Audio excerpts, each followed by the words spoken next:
Kutora chokwadi munhu wamwana. Mwana wangu akarwara. Mwana wangu arwara. Ndakati inondodiko. Ndikaendawo kwasekuru Musundagore. Kwandakaenda sekuru akanditi mireni kugadzire pamba penyu nemwana wenyu hazvina kumira zvakanaka. Muchaona zvichaona. Saka nezuro makusai ndo pandakasvika pano sekuru akandigadzirira musha wangu. Sekuru andigadzirira musha wangu akandiri kukupai mazuva 3 chaiwo. Tikati mazuva 3 munosvika mune mazviona kuti ari kukanganisai pamwana wenyu ndiani.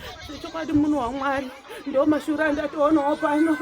Ndo mashura ndaona pano munhu waMwari. Sekuru akanditi muchaona munhu yeye nekuti mwana wangu anga atogara achingorwara.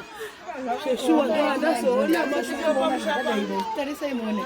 Sekuru ndina kuzoti vachandigadzirira kudai. Sekuru Musundagore makaita yenyu chokwadi. Ndozvazobuda pamushapa wangu kare.